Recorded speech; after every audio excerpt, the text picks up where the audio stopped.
Boa noite, meninas. Boa noite, Ana Lívia, Beatriz, Isabelle, Moema e Tainara. Boa noite, meninas. Somos uma sala só de meninas hoje.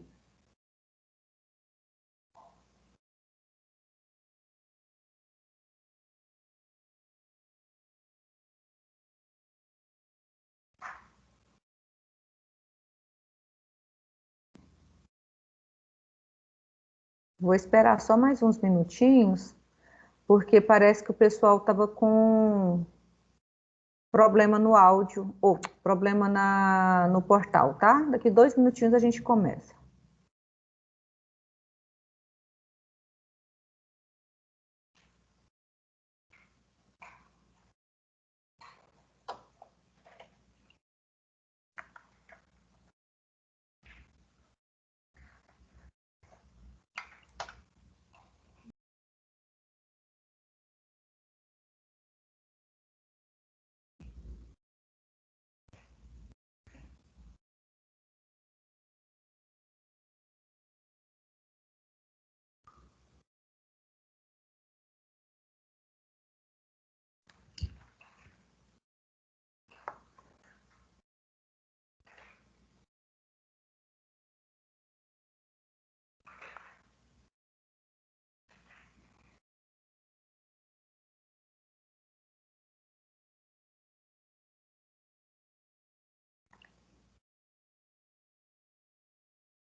Vamos começar, porque já são 7h10, né? Robson, boa noite. Foi o único que entrou depois. Tudo bem, Robson?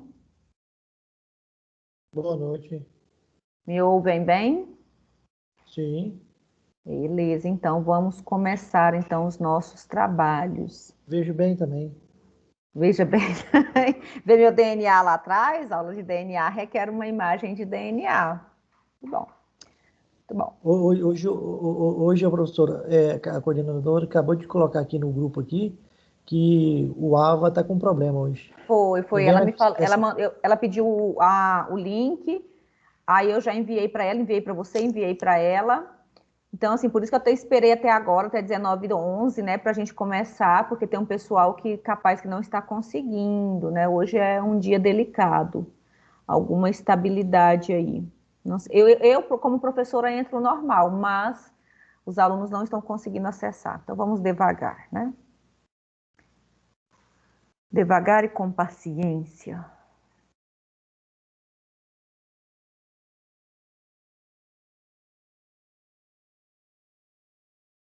Vamos primeiro a algumas informações importantes que eu gosto de ser bem repetitiva para depois não dizer que eu não falei de alguns assuntos. Vamos lá. Vamos bater o martelinho que essa nossa disciplina é uma disciplina de nível 2, tá? Ela é uma disciplina de nível 2. Então, obrigatoriamente, vocês precisam fazer um mínimo de 1.000 pontos desculpa, de 2.500 pontos para aprovação, tá? Então, disciplina de nível 2, vocês precisam ter no mínimo 2.500 pontos quando eu somar a primeira e segunda VA, tá bom? E a primeira VA vale 1.000 pontos, a segunda VA 4.000 pontos, e aí nós temos as atividades formativas, tá? que no primeiro bimestre a atividade vale 1.000 pontos, já está no AVA, coloquei ontem. Quando a gente terminar a aula, a gente vai lá dar uma olhada nela como quem dá uma gabaritada, né, de leve assim nela. E no segundo bimestre nós vamos ter também atividades formativas que valem 1.500 pontos, tá? E aí não esquecer que essa disciplina, como ela já tem todo o conteúdo montado lá no AVA, precisa que vocês realizem as atividades de pré-aula, aula e pós-aula, tá? Porque tem aí uma pontuação de 1.000 pontos no semestre para essas atividades, para esses acessos ao AVA. Vocês não podem se esquecer, tá? Vou colocar essas informações lá no portal de vocês para ficar tudo certinho, ninguém esquecer. Outra coisa que eu tinha que falar... Ah, não, é da atividade que eu vou fazer no final da aula, tudo bem. Então, era só isso.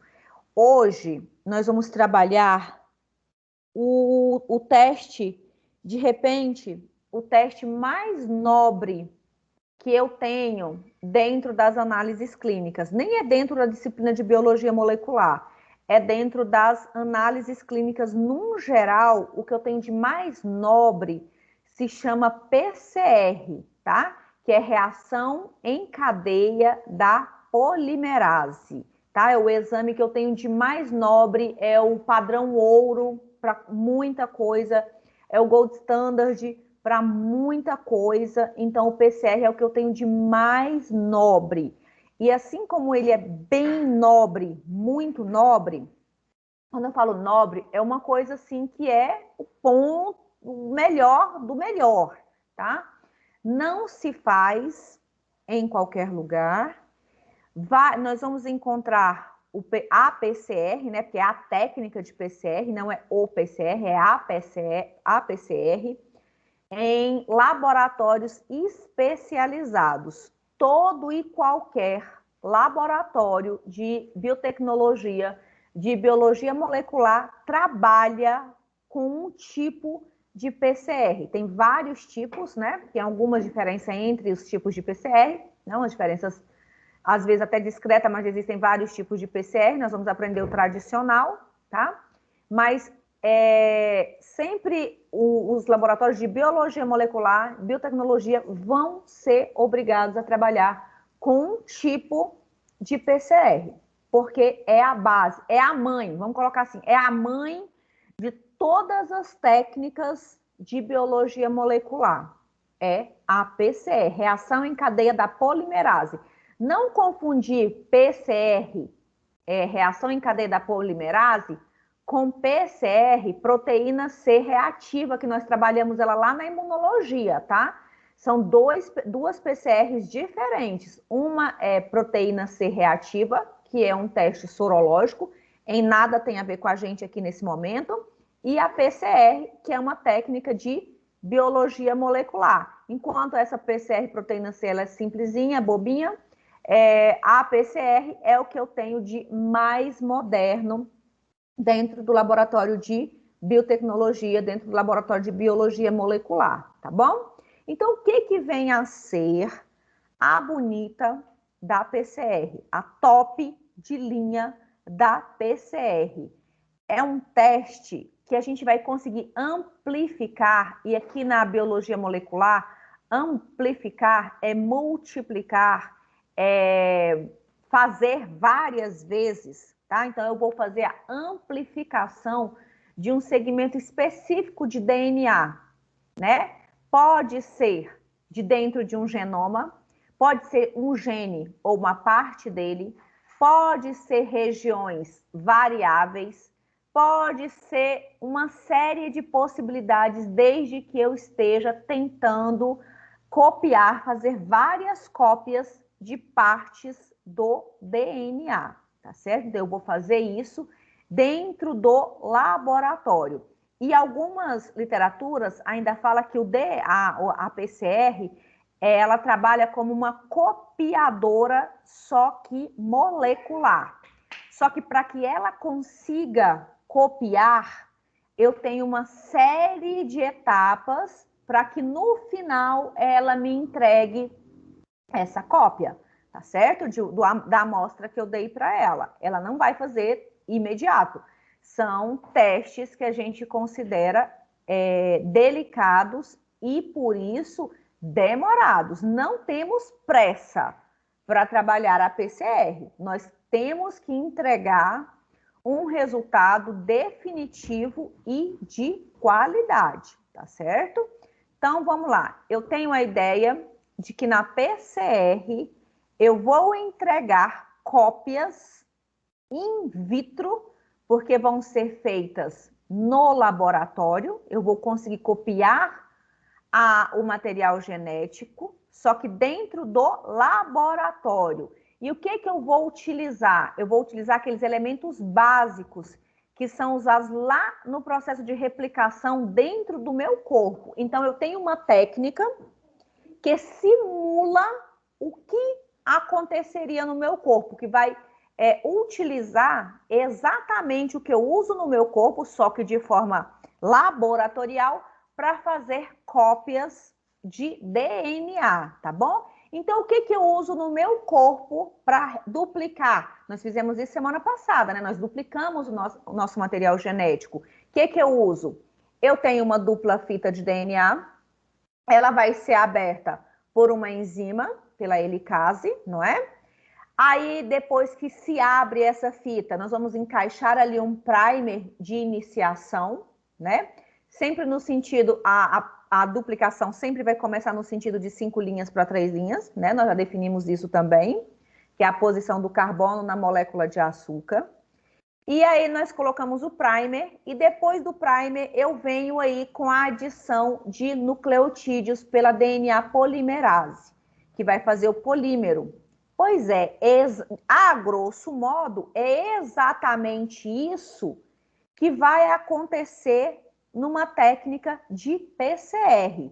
Eu vou ter enzimas trabalhando, eu vou ter alguém que abre esse DNA, né?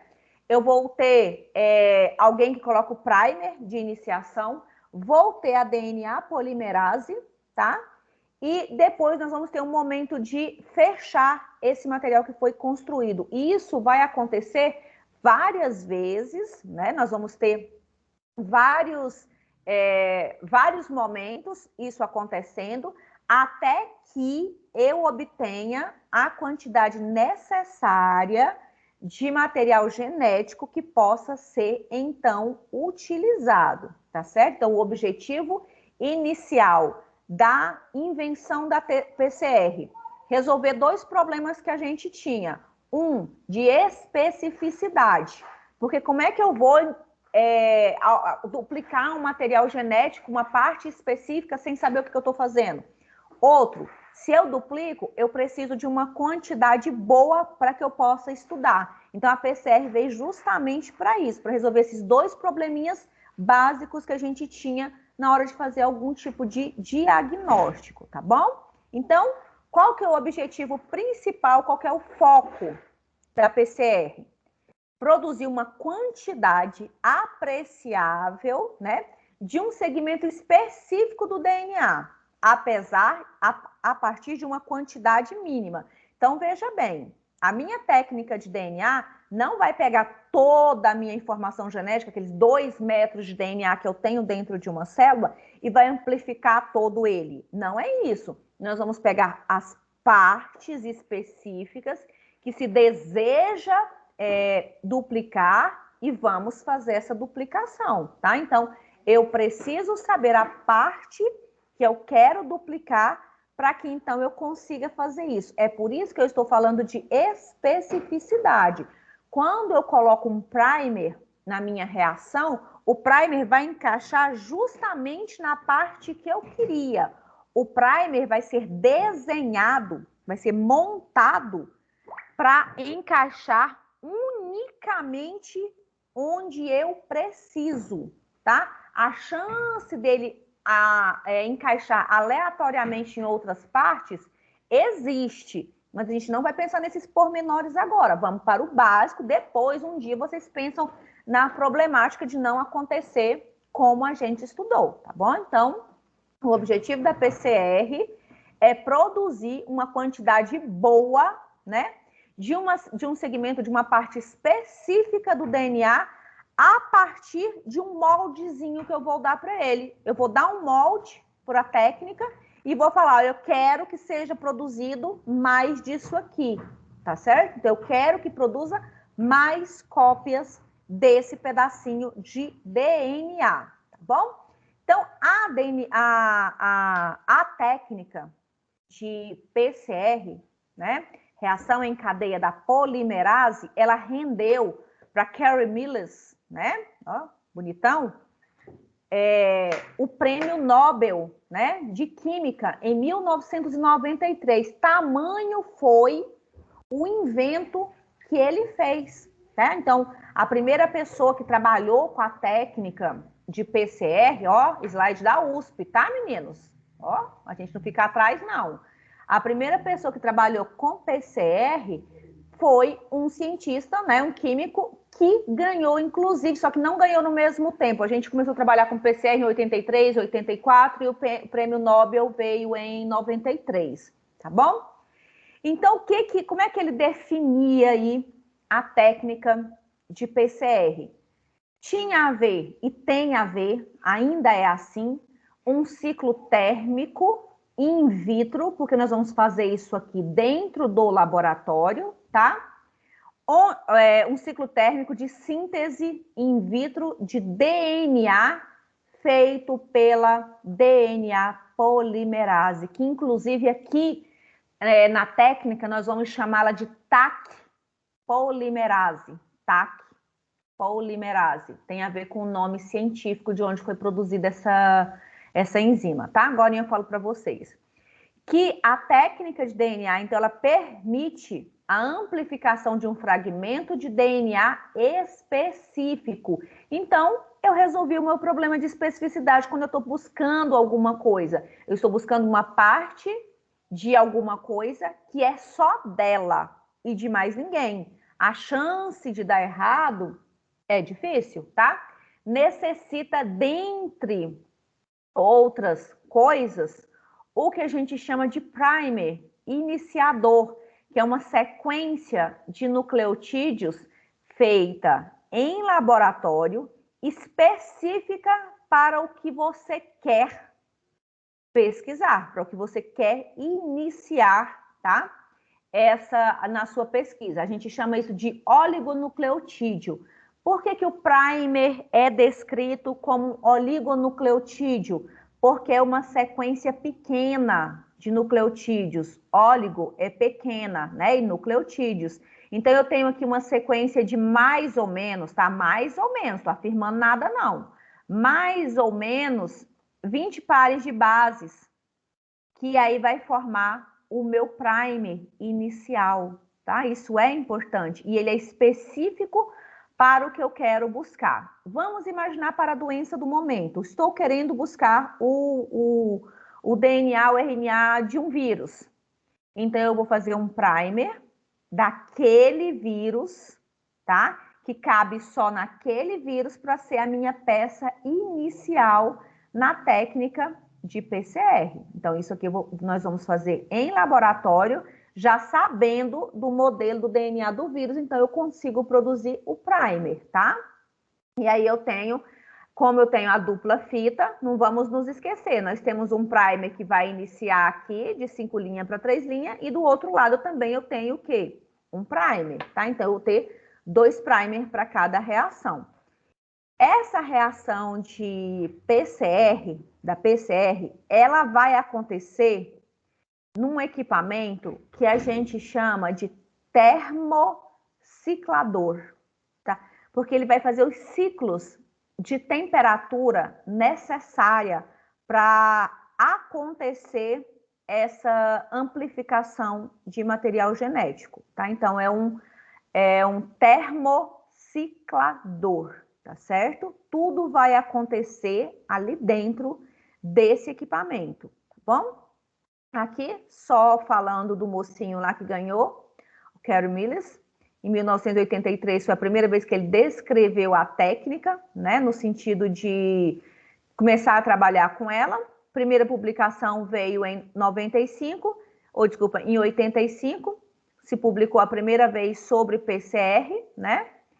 E depois, só em 93, ele ganhou o Nobel, muito, muito merecido, porque é uma das técnicas mais difundidas mundo afora quando a gente quer trabalhar informações genéticas, tá? No finalzinho, eu falo para vocês as principais aplicações aí da PCR, tá bom? Como é que funciona a minha técnica de PCR?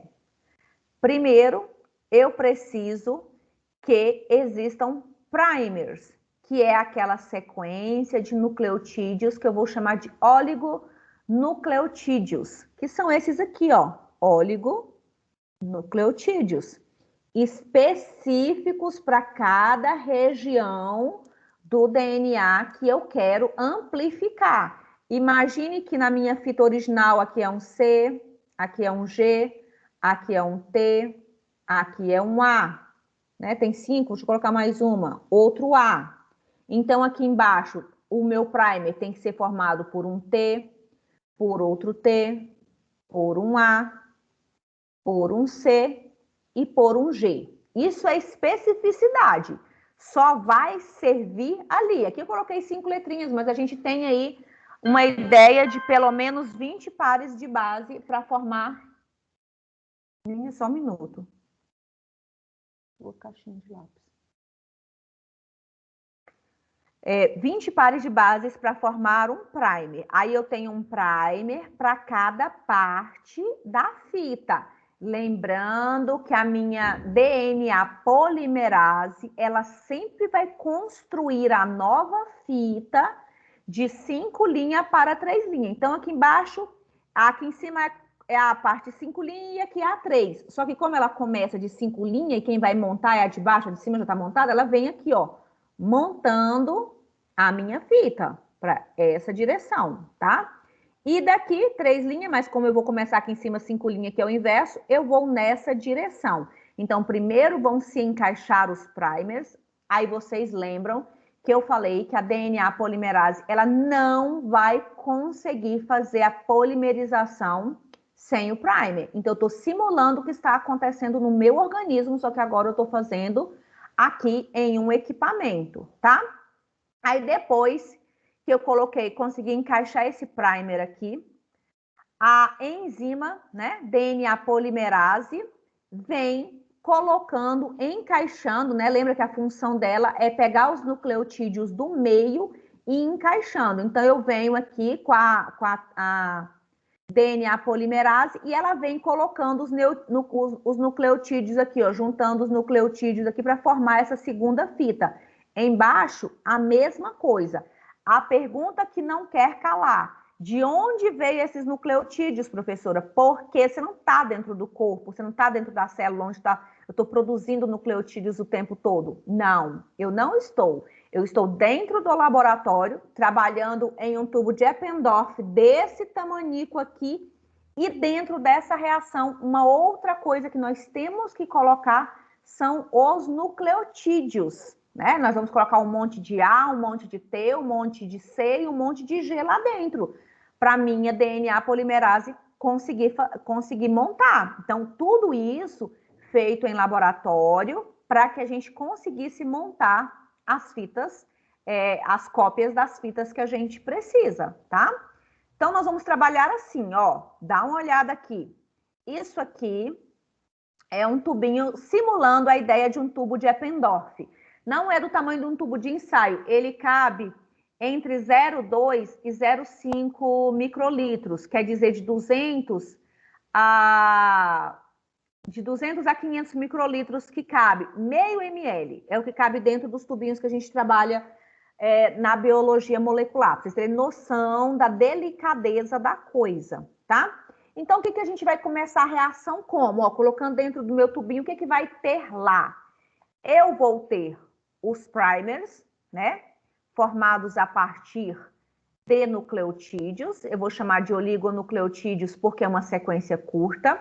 Esqueci do template. O template é o modelo, o molde do DNA. Você já purificou, você sabe o que você quer que seja copiado. Você tem que ter o modelo, tá? Nós vamos ter o modelo do que se deseja amplificar. Então, tá aqui o modelo e eu vou colocar lá dentro o modelo do DNA que você quer amplificar. Vamos imaginar que você tirou isso aí de uma amostra de um paciente, das células de um paciente. Então, você quer aquele pedacinho que foi já cortado com a enzima certa. Lembra disso das primeiras aulas que a gente fez aí? Tem a enzima de restrição que vai cortar no lugar certo, tem tudo preparadinho. Então, eu tenho o molde do DNA, né? Template, o molde, vamos colocar assim, o molde do DNA, os oligonucleotídeos, formando os meus primers de iniciação, tá? A DNA polimerase, que aqui ela se chama TAC polimerase, por conta da origem dela aquática, tá? É termos aquáticos, parece, que é uma enzima que ela é muito lábil em oscilações de temperatura. Ela não perde a função quando oscila muito a temperatura, porque ela já é uma enzima de altas temperaturas. Acho que eu coloquei um slide disso aqui mais na frente, tá bom? Então, eu tenho a TAC polimerase ou DNA polimerase, mesma coisa. Os DNTPs, o que são DNTPs? São as minhas letrinhas. Preciso colocar aqui as minhas letrinhas. Como que eu faço para colocar as minhas letrinhas? Aqui ele vai chamar DNTPs, também tem um slide explicando isso aí. E aí eu tenho o buffer, que é o tampão, buffer, tampão, tá? Para que eu tenho um tampão? O tampão, o nome já está dizendo, não é para oscilar a temperatura, nem a concentração. Então, eu tenho ali uma substância tamponada para não deixar oscilar nada nessa minha reação. Outra coisa que eu tenho ali é o magnésio, né? Que ele vai atuar aqui como um cofator para ataque polimerase. O que é um cofator? Cofator é aquela coisa que vai ativar a minha enzima. Existem outros cofatores, tá? Mas o magnésio, ele é o mais utilizado nesse tipo de reação, porque funciona bem. Então, vamos recapitular. Eu estou trabalhando dentro de um tubinho de Eppendorf e dentro dele eu vou colocar o molde do DNA, os primers para fazer a iniciação, a DNA polimerase, que é a enzima que vai fazer o polímero, vou colocar os nucleotídeos C, G, T e A, um monte ali dentro, e isso tudo vai estar dissolvido num tampão para não oscilar concentração nem pH, e ainda tenho a adição ali de um cofator para a enzima, cofator. O que é um cofator? É o que vai ajudar a minha enzima a funcionar. Pronto, professora, misturo tudo isso, PCR pronto, vou fazer em casa. Não, isso aqui foi a primeira pessoa que fez, misturou tudo e ficou esperando as coisas acontecer. Não aconteceu, porque ainda faltam passos, tá? Isso aqui é o que eu vou adicionar dentro do meu tubinho de Eppendorf. O que não pode ficar para vocês? A função de cada coisa que eu coloquei lá dentro, tá certo? Não pode ficar. Aqui, ó, só mais uma vez, TAC polimerase. Ah, tem água também, tá? As moléculas de água. A água aqui, ó, é deionizada sem íons estéreo, para não haver nenhuma contaminação externas. Os iniciadores, que são os primers, os DNTPs, que são as basezinhas, né? C, G, A e T, tá? CGA e T. Elas ganham esse nomezinho porque elas foram feitas ali no laboratório, é o tantão que eu coloquei lá dentro, o tampão, o magnésio, que é um cofator, faltou aqui o molde, né? Faltou o molde, vou desenhar um molde de DNA aqui para vocês, ó, olha que maravilha. O molde, né? Professora, é só um molde que você vai colocar aí dentro? Claro que não, vou colocar vários, porque se eu fizer só um, eu não vou conseguir terminar essa reação nunca, porque um é muito pouco. Então, eu vou colocar vários moldes, vários pedacinhos do que eu quero que seja amplificado aqui na minha técnica de PCR. Meninos, tudo bem? Dúvida em algum componente da técnica de PCR? Sim ou não? Não fiquem calados, porque se a gente não souber falar de PCR, quando a gente for conversar com alguém, a gente não sabe quase nada. Ninguém fala comigo. E aí vai. Então, vamos embora. Ninguém fala é porque não entende nada. Ou então entende tudo. Quando eu falo que dentro daquele tubinho, quando eu vou trabalhar com o meu tubinho, não pode haver a variação de pH, não pode haver variação de concentração, eu também quero dizer para vocês que esse tubinho, tudo que eu for trabalhar dentro da biologia molecular, dentro da técnica de PCR, me exige um ambiente adequado, estéril. Não se existe a possibilidade de trabalhar dentro do laboratório de biologia molecular sem luvas, sem os devidos equipamentos de proteção. E nesse caso, eu não estou pensando em proteger a pessoa que está trabalhando. Eu estou tentando proteger a amostra que a gente está trabalhando. Por quê? Porque você pegar na mão o tubo já contaminaria, já deixaria ali a sua amostra de DNA. Então, aqui a gente tem que ter muita cautela, muita delicadeza para trabalhar, tá? Porque aqui não pode ter chance de haver contaminação externa por células da sua pele, tá? Não pode acontecer isso, tá? Então, eu tenho que trabalhar, então eu trabalho sempre dentro ali de um ambiente que é considerado estéreo, a gente monta a bancadinha ali dentro, isso aqui é real, tá? De acrílico, o lugar de colocar o suporte da pipeta, tudo que eu vou precisar, a gente vai trabalhar ali dentro, tá certo? As amostras, algumas amostras, antes de serem realizada a técnica, a amostra biológica ela pode ser congelada, tá bom? Mas depois ela tem que voltar à temperatura ambiente.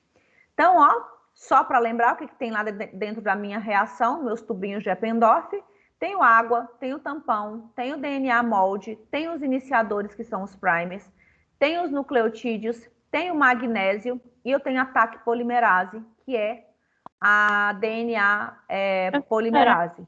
Oi. Esse DNA molde são as DNTPs?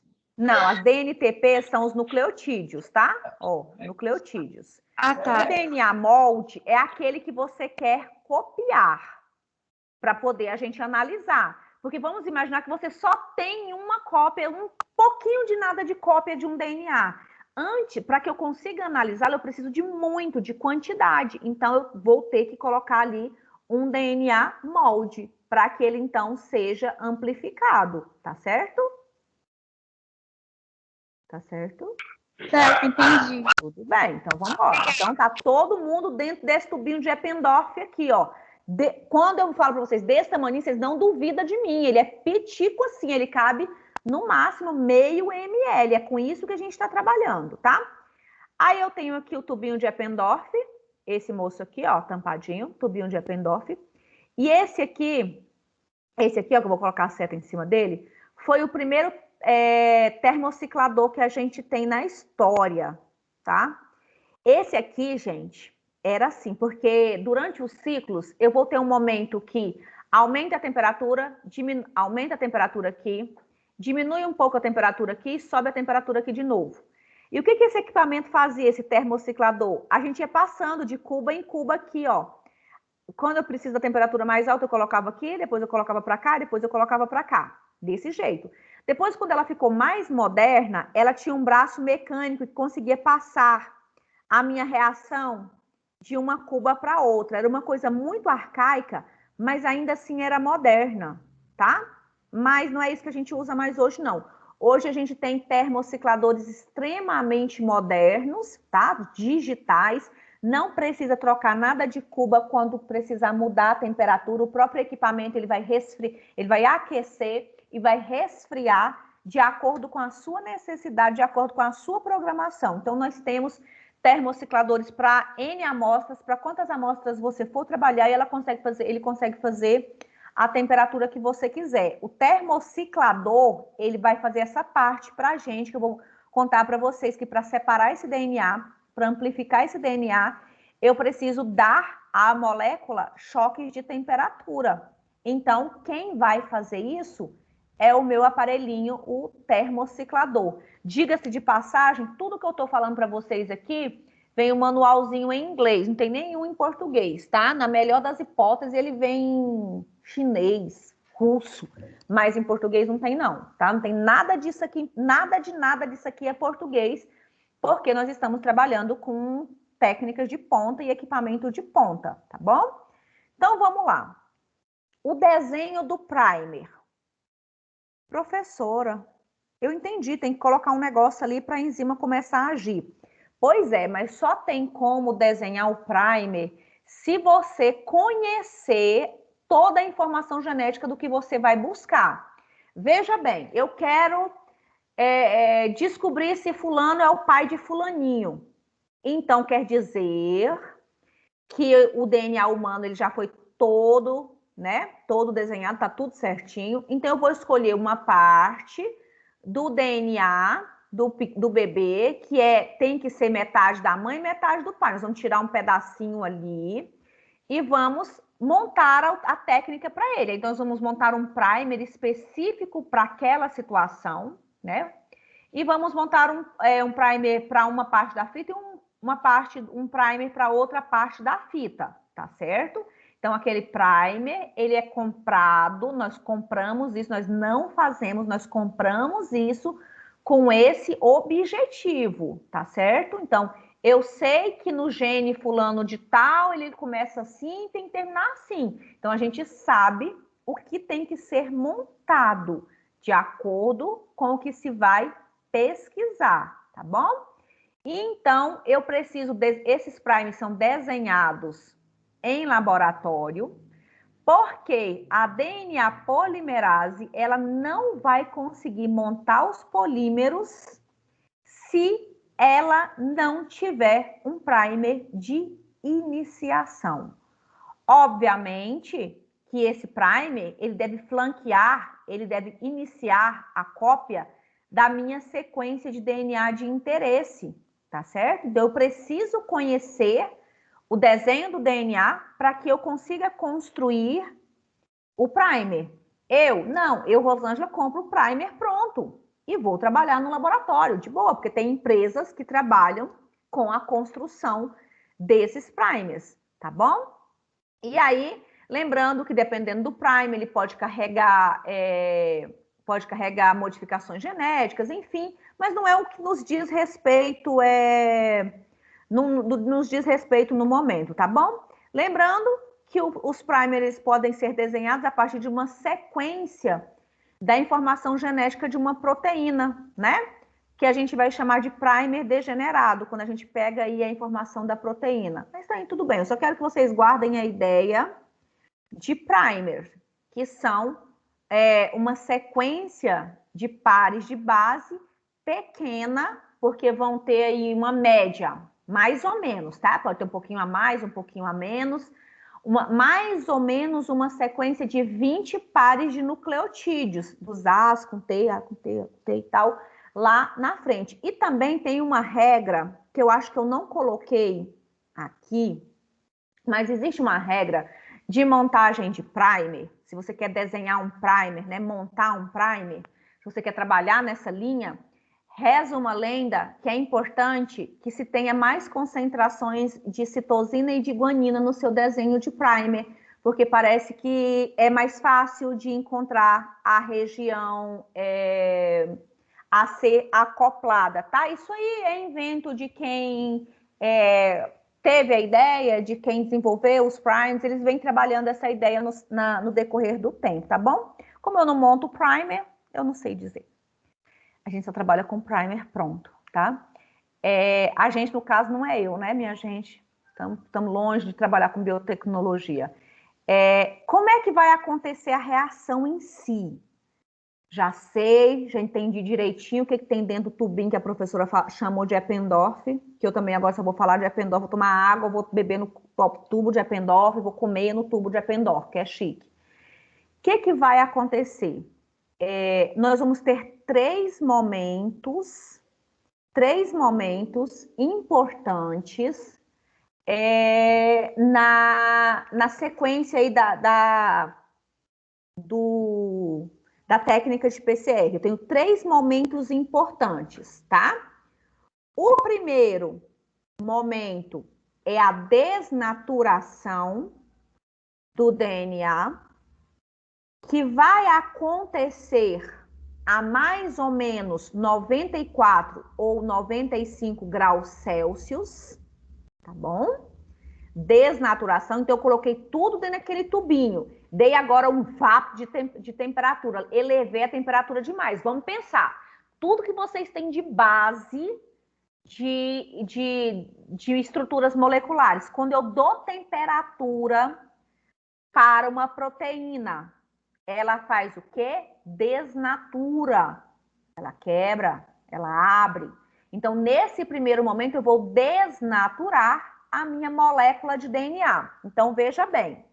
Nesse primeiro momento, eu vou chegar aqui, ó, e passar a temperatura aqui, ó, e vai quebrar. Vai abrir, aquela dupla fita, ela vai ser aberta neste primeiro momento, quando eu dou essa temperatura para ela, tá certo? Não tem uma enzima fazendo essa abertura. O que eu tenho é a ação mesmo, o choque térmico que foi dado na molécula de DNA, fazendo com que ele agora se abrisse, tá? Então, num primeiro momento, a gente vai ter isso aí. Num segundo momento, as fitas já estão abertas, tá certo? Então, vamos adicionar, né? Abriu a fita. Então, nós vamos adicionar o primer de iniciação. Então, nós vamos pegar aquele primer que está lá dentro já, coloquei tudo junto. Aquele primer que está lá dentro, agora ele vai agir, mas para que ele acople, para que ele encontre o lugarzinho dele acoplar, eu preciso diminuir essa temperatura que estava 95 graus. Agora ela vai ficar em torno de 45 a 65 graus Celsius. Não mais, não menos. Os primers que estavam ali vão encontrar o seu pontinho em cada uma das fitas que a gente separou. Estou exemplificando com um molde, mas são vários moldes acontecendo ao mesmo tempo, tá? Então, eu diminuí a temperatura, o primer se ligou. Quando o primer se liga, quer dizer que agora já está pronto para DNA polimerase agir. Qual que é a função da DNA polimerase? Pegar aqueles nucleotídeos, que são os DNTPs que estão soltos lá no meio, e juntar. Então, nós vamos passar para a terceira fase. A terceira fase eu chamo de polimerização. Vamos novamente elevar a temperatura da reação. Ela vai agora para 72 graus Celsius, que é uma temperatura boa para a DNA polimerase agir. Aí ela vai entrar em ação. Ela vai entrar em ação fazendo o quê? Fazendo aqui, ó, a partir, essa era a fita guia, essa de cima é a guia, e essa de baixo é o molde dela, é a cópia, né? Aqui eu tenho o primer, e aqui eu vim com a DNA polimerase, ó, juntando os nucleotídeos, aí foi juntando até o final da parte do DNA que eu queria unir, e pronto. Agora eu tenho novamente uma dupla fita de DNA. Embaixo, a mesma coisa aconteceu, tá certo? Eu fui juntando e eu construí. Mas eu precisei de quê para isso acontecer? Eu precisei ciclar a temperatura. Então, eu fiz uma termociclagem no meu equipamento. No primeiro momento, eu dei um aquecimento brutal, elevei a temperatura a 95 graus Celsius, que aconteceu a desnaturação do material genético. Depois, eu desci essa temperatura, fui para 45, mais ou menos, de 45 a 65 graus Celsius, que fez o quê? Fez o primer de iniciação grudar ali, ó, nas partes ideais, lá no ponto. Lembra que eles não se ligam em qualquer lugar. Não se esqueçam disso. Depois disso, eu aumentei novamente a temperatura e a TAC polimerase, que é a DNA polimerase, viu o momento ideal para ela começar a pegar os nucleotídeos do meio, pega um T, pega um A, pega um C, pega um G, e montar novamente a minha sequência de DNA. O que eu tenho no final da reação? De forma bem singela e bem delicada. quando eu terminar a minha reação, se eu comecei com uma fitinha de DNA, um pedacinho da escada, quando eu terminei, eu saí com 2 fitinhas de DNA. Professor, isso vai acontecer quantas vezes? Olha, gente, esses ciclos, as 3 etapas, equivalem a um ciclo, tá? Isso vai acontecer entre 35 e 50 vezes, numa média de 40 vezes. Então, quer dizer que eu vou sair com milhares de cópias daquele fragmento que eu coloquei lá para ser amplificado, tá? Esqueci de comentar. Não se esqueçam que tem lá dentro o magnésio, que é o magnésio que vai falar para a minha TAC polimerase agir, tá? Quando eu dou a temperatura. Professor, e por que essa oscilação? Pelo amor de Deus, por que a gente não trabalha nesse trem numa temperatura só? Porque aquele moço que inventou a PCR, ele mesmo descobriu que a gente precisava dessas oscilações de temperatura para a reação acontecer. Sem essa oscilação de temperatura, não vai existir a reação, tá certo? Aí aqui, ó, mais uma vez, num primeiro momento, nós vamos desnaturar. Algumas literaturas chamam de denaturar. Eu prefiro desnaturar, porque eu aprendi assim, tá? Quebrar a molécula, temperatura de 93 a 95 graus Celsius. Num segundo momento, nós vamos diminuir a temperatura, né? Alguma temperatura, eu gosto de falar 45 até 65, tá? Mas aí vocês vão encontrar de tudo nessa vida, de tudo. Mas dentro dessas médias aí, tá? Eu vou ter o anelamento, né? Que é o anelamento. E depois, num segundo momento, no terceiro momento, eu tenho a extensão. Desnatura, une o primer, né? Une o primer. E aqui eu tenho a TAC polimerase agindo, montando os nucleotídeos. E por fim, eu tenho aí a minha copiazinha de material genético. Mais uma vez, de novo aqui. Os tempos. Professora, quanto tempo demora isso aí que você está falando? Pelo amor de Deus. Meninos, depende de cada equipamento, depende muito. Eu vou colocar aqui só mais ou menos, tá? O primeiro momento pode demorar em volta aí de 30 segundos a 1 minuto, mais ou menos, tá? Segundo momento, de 30 segundos a 1 minuto. Da mesma forma, num terceiro momento, mais ou menos 1 minuto, para a gente conseguir aí estender, fazer a polimerização dessa nova molécula de DNA. E aí eu tenho aqui, vamos imaginar que eu tenho aqui, vamos aumentar.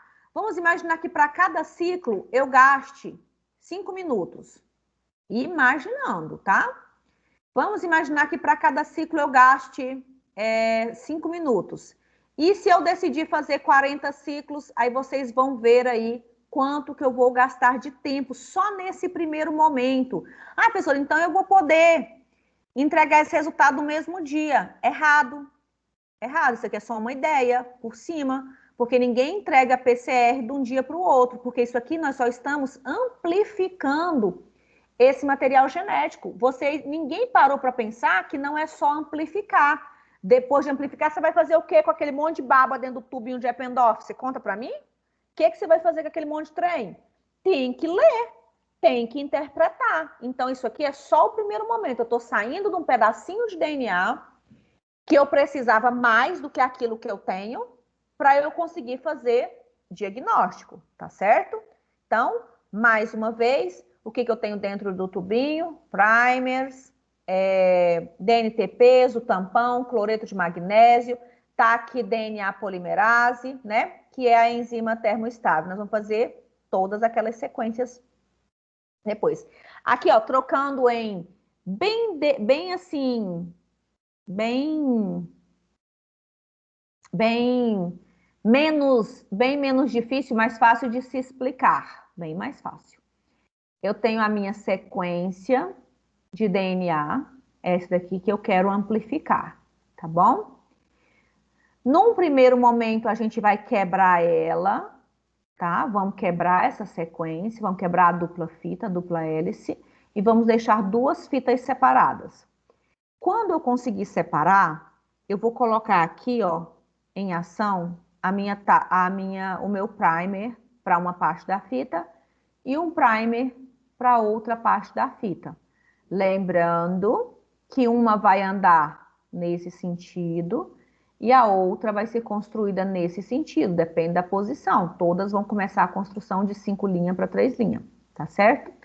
Quando eu conseguir encaixar o primer de DNA, aí vem a DNA polimerase, pegando os nucleotídeos que eu coloquei ali dentro da minha reação e unindo. E aí, então, de uma fita que eu comecei, eu vou dar origem a 2 fitas, uma fita daqui, uma fita daqui, depois a 4 fitas, nós vamos ter aqui, ó, uma produção exponencial de material genético. Isso acontecendo várias vezes. Qual que é o objetivo de fazer esse excesso de cópias, professora? Para que isso? Para que tanta cópia? Porque simplesmente não dá para fazer análise com um pouquinho que vem na amostra biológica que a gente quer, que a gente conseguiu. Então, eu preciso amplificar, aumentar a quantidade, tá certo? Por isso, a técnica de PCR. Aí eu deixei aqui, ó, várias vezes a mesma coisa para ver se entra na sua cabeça. Num primeiro momento, 94, 95 graus Celsius, quebra a fita. Num segundo momento, eu tenho um encaixe aqui, ó, dos primers, né? Coloquei uma temperatura média aqui, 54 graus, né? Depois, num terceiro momento, eu tenho a DNA polimerase entrando e pegando os nucleotídeos e montando aqui as fitinhas, tá? Que vai acontecer aqui entre mais ou menos 72 graus Celsius, tá? Então, isso aqui está acontecendo o tempo todo lá no meu termociclador. Professora, peraí. Quando eu vou fazer um teste para o COVID, é isso aí que está acontecendo? É isso aqui que nós estamos fazendo, tá? Esse aqui, esqueci de falar.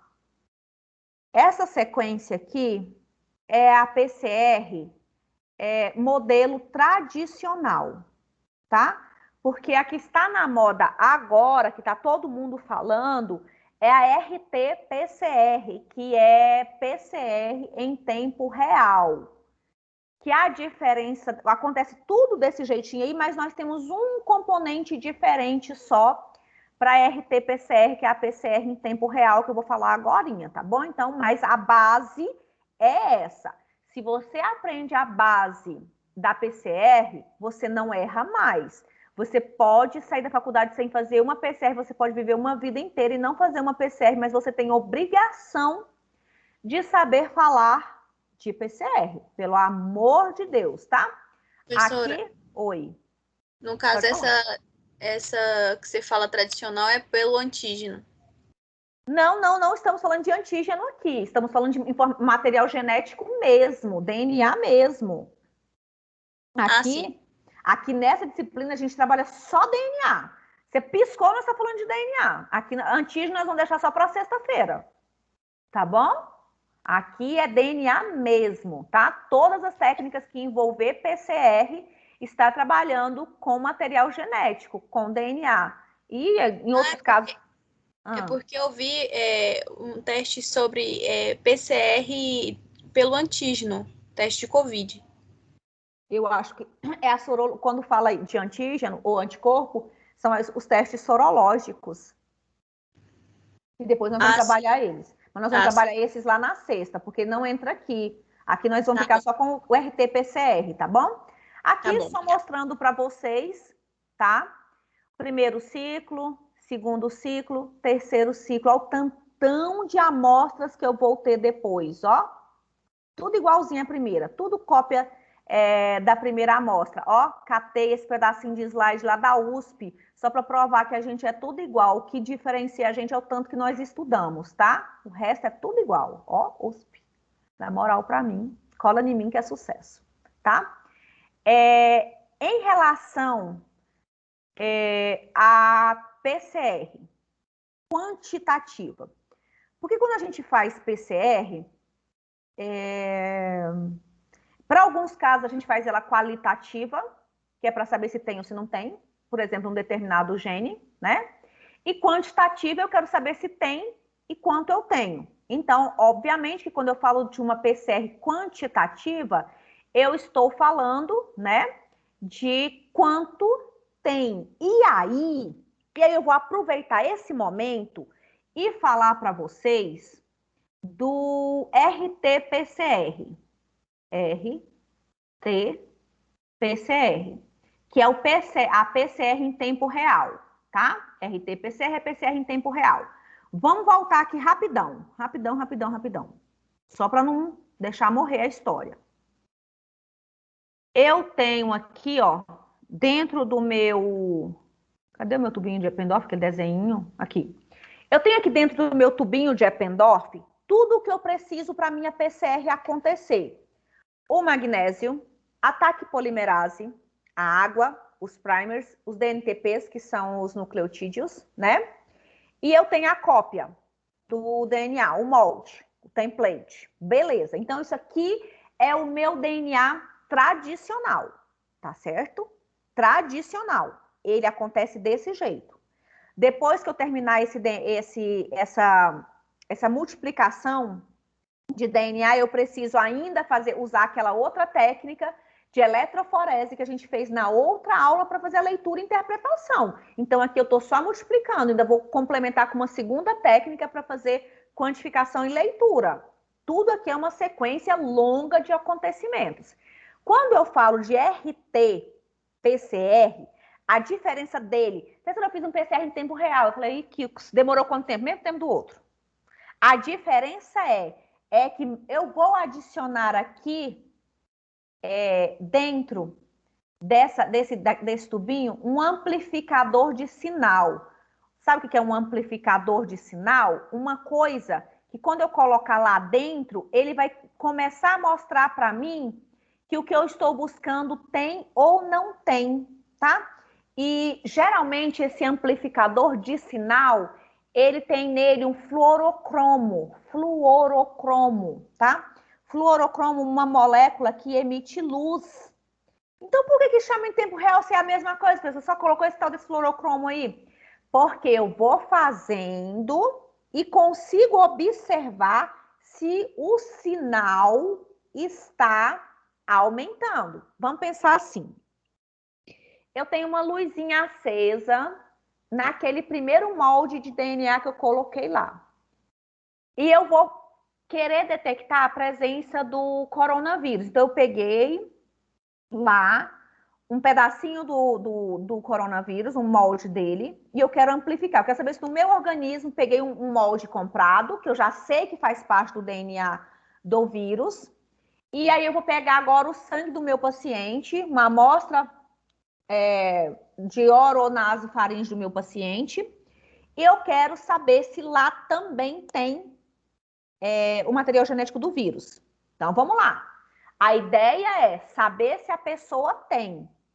Então, eu vou colocar ali, dentro daquele tubinho, a amostra biológica já purificada, que eu desejo descobrir, os primers, né? Os primers de iniciação. E, ó, mandar bala nos outros materiais. Só que junto, eu coloco um fluorocromo. Quer dizer que cada vez que a amostra duplicar, o sinal luminoso, ele vai aumentando, aumentando e aumentando. Se tiver. Se não tiver, o sinal não vai aumentar. Então, é uma forma de leitura no final da minha reação. Por isso que é chamado RT-PCR. Não tem nada de tão inovador. A parte mais inovadora do RT-PCR é porque eu tenho ali o tempo todo um sinal visual, lógico que por luzes e equipamentos específicos, não é meu olho que vai ver isso, né? Que vai estar o tempo todo mostrando se aquele sinal que foi multiplicado, que aquele DNA lá que foi multiplicado, se ele estava lá, se ele foi aumentando o sinal de luz, Se aumentar o sinal de luz, a gente entende que está multiplicando, que tem o que eu fui buscar. Se não aumentar, é porque não estava buscando. Então, esse é o RT-PCR, que é o PCR em tempo real. Professor, ele acontece em quantas horas? O mesmo tempo do outro PCR. Não tem essa diferença de tempo no sentido, tempo real, vou pegar daqui a pouco, depois do almoço. Não vai. Você vai pegar no mesmo tempo que ficaria pronto o outro PCR. A diferença é na técnica, porque no momento que está sendo amplificado a amostra, eu vou ter ali um fluorocromo colocado para me mostrar se aquela intensidade de luz está acontecendo. Esse é o RT-PCR, tá? A gente tem usado ele bastante no diagnóstico laboratorial, diagnóstico forense, na criminalística, monitoramento ambiental, controle de qualidade de substâncias, avaliação de transgênicos e todo o resto que vier na sua cabeça, a gente avalia por meio de PCR, desde que o que eu busque ali seja DNA ou RNA, tá certo? Então, aqui, mais uma vez, o termociclador, né? Aí, quando eu terminar de fazer todos aqueles 3 ciclos 40 vezes, nós vamos pegar o tubinho de Eppendorf, que está dentro do termociclador. Isso, várias amostras que eu estou fazendo. Não estou fazendo só uma não, tá, gente? Estou colocando várias aqui, porque, pelo amor de Deus, para demorar desse tanto. Aí nós vamos fazer a eletroforese, que nós fizemos na semana passada. Vou pegar o meu gelzinho de agarose, vou pegar lá e colocar nos locais que tem o local de aplicação no gel. Vou aplicar essa amostra biológica, vou aplicar todas as outras e vou colocar para correr, tá? Aqui dentro, você pode também usar aquele corante que eu falei na semana passada, que é o brometo de etídio, que também já vai começar a dar cor. Cor para os meus olhos, professora, eu vou poder ver? Não, amores, porque eu preciso, como ele é um corante fluorescente, ele precisa da luz específica para isso, tá bom? Eu posso já colocar o corante aqui junto para correr, para no final eu ter isso aqui, ó, o produto final da minha reação. Então, tudo que a gente vê de estudar de DNA, primeiro precisou passar pela técnica de PCR, depois por uma eletroforese e depois nós vamos analisar isso aí. Verificar aquelas bandinhas que formaram, se corresponde ao que eu estou buscando, tá certo? Então, a técnica de PCR em si, ela é extremamente sensível. Dificilmente nós vamos ter uma técnica de PCR que discorde da realidade do que a gente está buscando, exceto para o vírus do momento, porque o vírus do momento ele é um vírus ainda muito sem explicação para a gente. Então, ele não vai se aplicar aqui. Mas porque eu tenho RT-PCR de paciente doente, mas que não deu ali na amostra. Então, tem todo um problema, né? Porém, para que eu considere essa técnica como sendo gold standard, padrão ouro, a top das tops das baladas, eu preciso entender que eu tenho que evitar a possibilidade de contaminação do que eu desejo pesquisar. Vamos imaginar que você vai fazer um teste de paternidade. Então, eu vou colher o sangue do filho, do suposto pai e da mãe, para poder fazer o comparatório. Vou tirar aí, vou fazer a técnica de PCR para depois eu fazer a eletroforese. Beleza. Lembrar que em nenhum momento eu posso tocar, e ninguém que colheu também pode tocar nos equipamentos que a gente vai trabalhar com as mãos sem luva, porque senão você vai depositar células que têm material genético e já vai fazer aí, já vai fazer erros no resultado, tá certo? E também é sempre importante trabalhar aqui, ó, com as amostras controles, né? Com aquela banda que é o controle, para a gente saber exatamente o que a gente tem que encontrar ali, tá? Sempre tem uma banda controle, que já tem os pesos moleculares definidos, a gente sabe que já tem os nucleotídeos definidos, então isso aí também existe aqui na técnica de PCR, tá? E Obviamente, todas as vezes que eu uso primers específicos, que é o que a gente tem, cada vez mais especificidades nos primers que a gente usa, eu otimizo a minha reação de PCR, tá? Não é qualquer primer, é o primer feito para aquilo que você quer buscar, tá bom? Tudo bem? Aqui eu já falei, né, dos ciclos e da temperatura. No primeiro momento, desnaturação de DNA. Segundo momento, ligação com os primers. Depois, no terceiro momento, extensão da fita de DNA. Já passei. E aqui, ó, só um gráfico de oscilação da temperatura, tá? Aqui, nesse, é uma técnica que eu peguei de um programa que trabalha exatamente assim, ó. 4 minutos a 94 graus Celsius, né? Que é suficiente para a grande maioria dos casos desnaturar as fitas de DNA. Mas a gente sabe que 1 minuto seria o suficiente. 1 minuto esperando na temperatura de ligação específica do primer, podendo ser aumentada até 90 segundos. Então, nós vamos, quando desce a temperatura, né? E depois, a temperatura ótima para a enzima, que é a TAC polimerase funcionar, vai ser dado 72 graus, podendo aumentar esse tempo por até 2 minutos, tá? Na extensão final, né, no término dos ciclos, costuma-se acrescentar mais 4 minutos à temperatura de 72 graus Celsius, como oportunidade adicional para, se tiver ficado alguma coisa sem polimerizar, a gente dá um tempinho a mais para a TAC polimerase conseguir aí fazer o restante das polimerizações, tá bom? Então, isso aqui é só a técnica bem divididinha para vocês, aqui mostrando que a partir de uma fita molde, eu vou ter um excesso de cópias iguais no final dos meus ciclos, né? Já falei isso aqui também, repetição, tá? Olha só, DNA molde. Não adianta colocar uma fitinha de DNA lá, só uma única, e achar que no final da reação você vai ter milhares dela. Para a gente colocar e ter uma resposta boa de amplificação, tem a quantidade mínima de DNA que deve ser colocado no termociclador para poder fazer a reação, tá bom?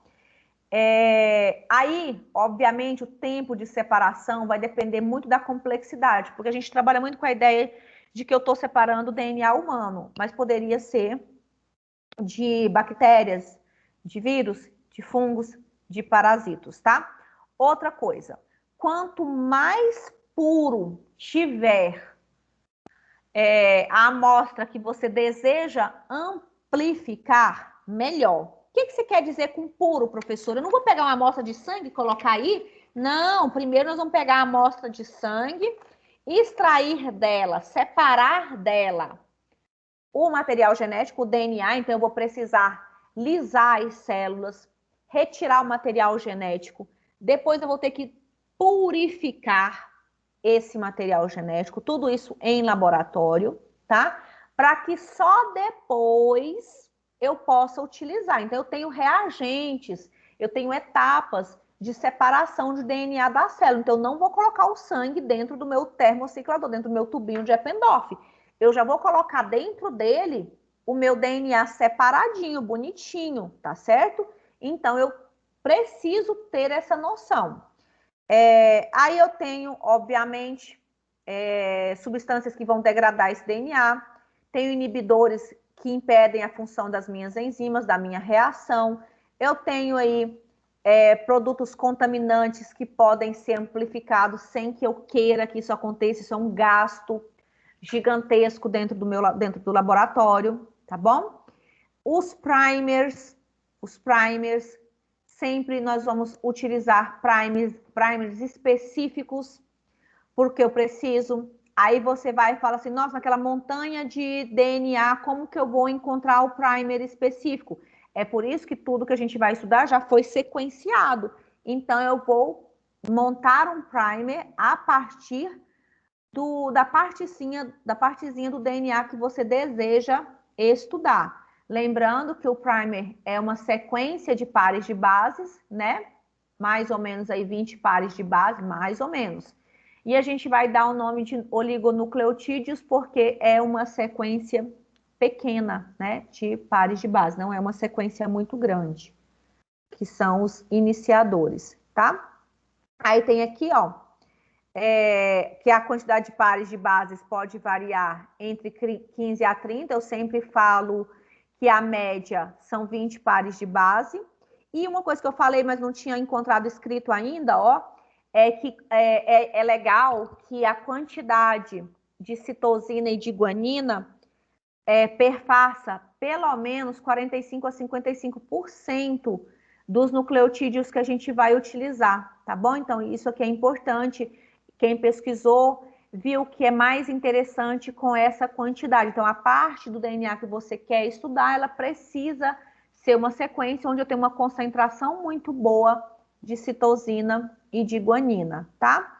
Que mais? Nada disso aí me interessa mais. Outra coisa, em relação aos primers, que são os iniciadores de reação, né? Os primers. Eu tenho que levar sempre em consideração a validade desses primers. O número de vezes que foi congelado e descongelado. Lembra que isso aqui eu comprei para ser utilizado no laboratório. Levar em consideração a possibilidade de contaminação. Se o resultado final da sua reação não bate com o esperado especialmente, né?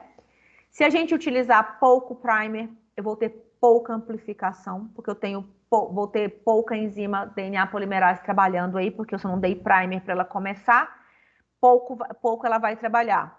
Se eu colocar muito exagerado também, eu vou também ter pouca amplificação, porque é muita gente competindo pelo mesmo lugar de ligação e acaba ninguém ligando, tá? Então, tem a quantidade certa para ser utilizada.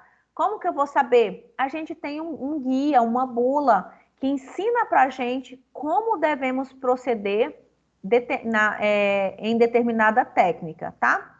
Aí eu deixei aqui mais uma vez os parâmetros importantes, sempre levar em consideração que citosina e guanina tem que ter uma concentração muito alta, evitar altas concentrações de timina e adenina. Aí vocês vão lembrar que a timina e a adenina eles fazem uma dupla ligação, portanto, são menos estáveis e causam instabilidade na molécula se eu tiver muita concentração de timina e adenina, tá?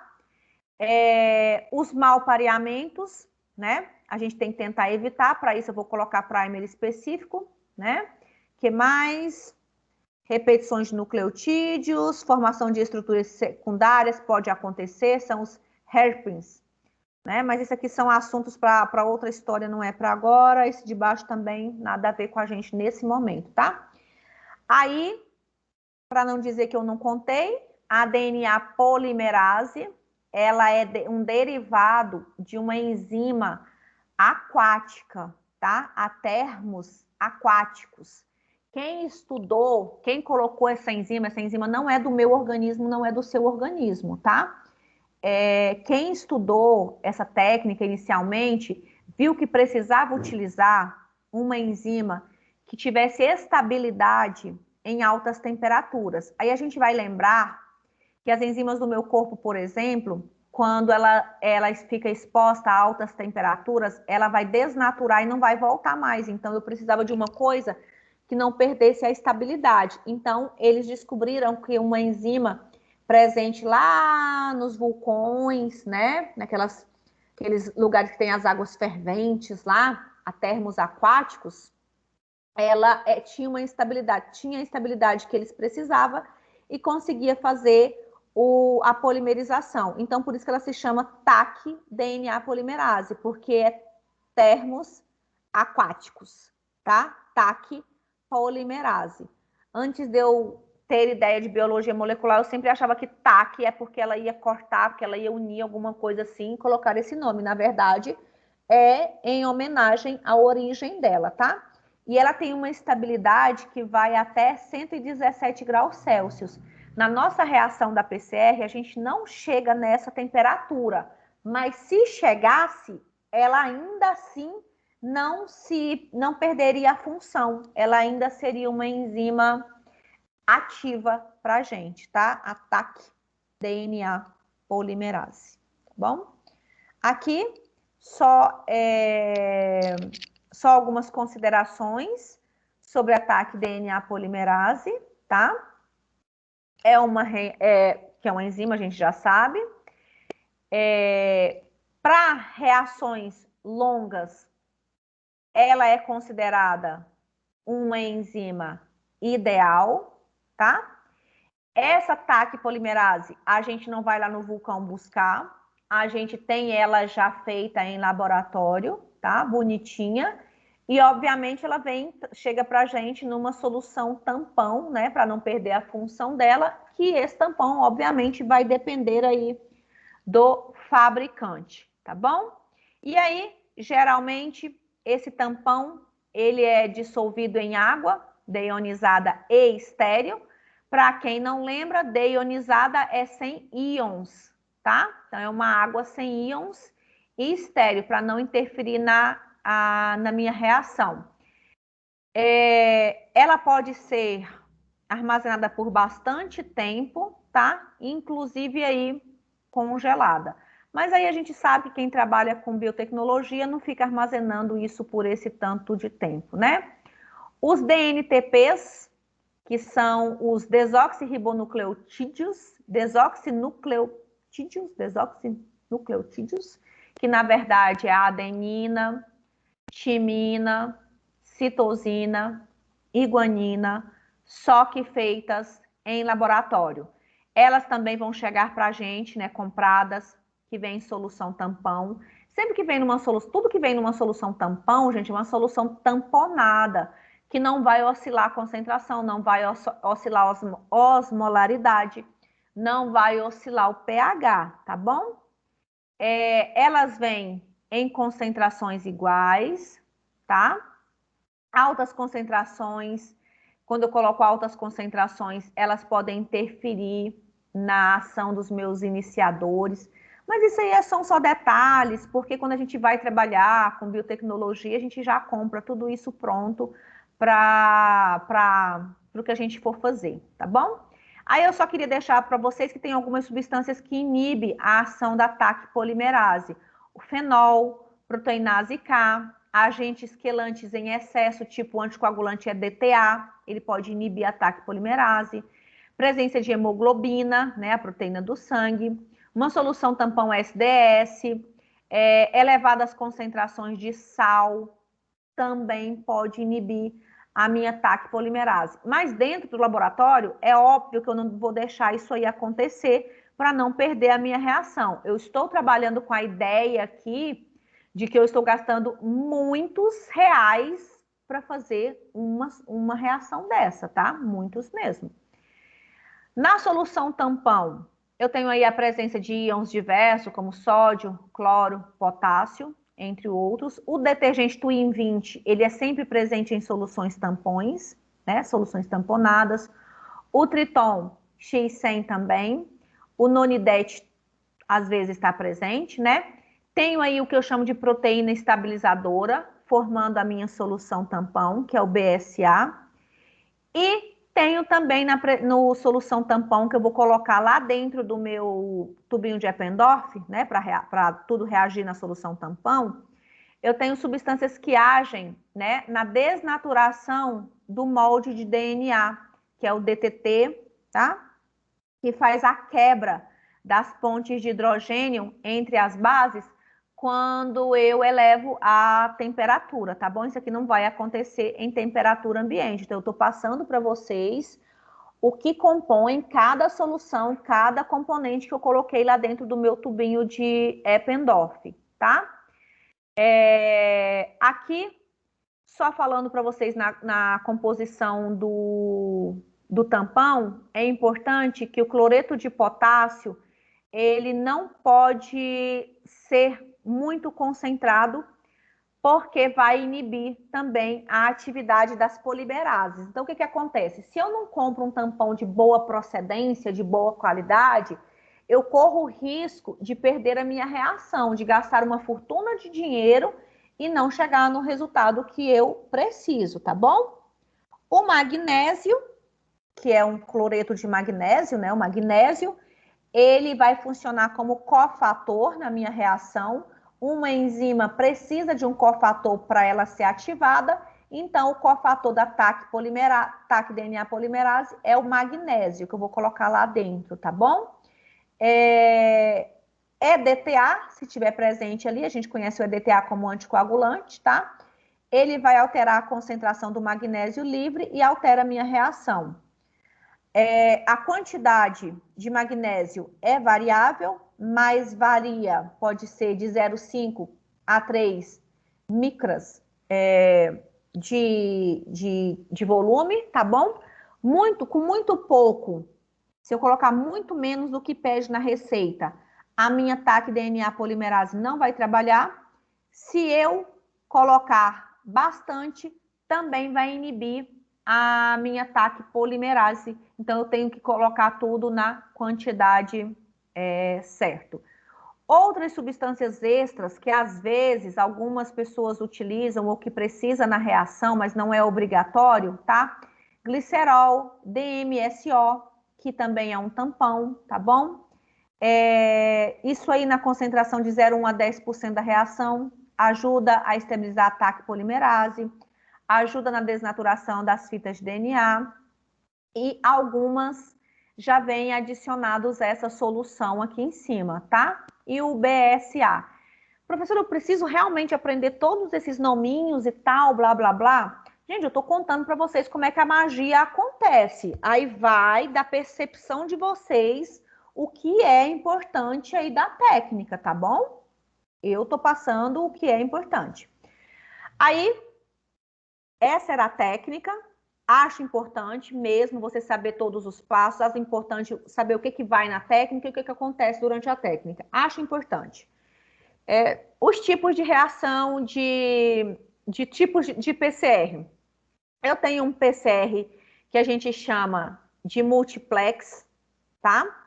Onde ele é utilizado na investigação de paternidade, no diagnóstico de doenças, na identificação de transgênicos, tá? Então, esse aqui é um dos mais tradicionais, é o PCR multiplex. Ele detecta vários genes de uma única vez, tá? Por isso, a gente pode fazer a identificação de transgênicos. Obviamente, ele tem que ser utilizado, tem que ter uma forma de controle para a gente fazer essa avaliação de vários genes ao mesmo tempo. Por isso que ele chama multiplex, tá bom? Então, eu tenho os genes que eu vou utilizar e, inclusive, tenho aí o controle, tá? E aí, daqui para frente, eu vou fazer a análise do gene que estava pronto, que estava presente nas amostras. Nessas 3 amostras aqui, eu tenho a presença dos 3 genes, então eu avaliei 3 genes uma vez, me deu uma especificidade muito melhor para a minha reação. Esses outros aqui, ó, não tinham os 3 genes, reação negativa depois de revelada, tá? Esse é o multiplex. O nested PCR, né? Ele é feito em 2 etapas, ou seja, 2 rounds de amplificação, só 2, tá? Concomitantemente, essas 2 rounds são feitos, ou eles podem ser feitos em reações separadas, que é o semi-nested.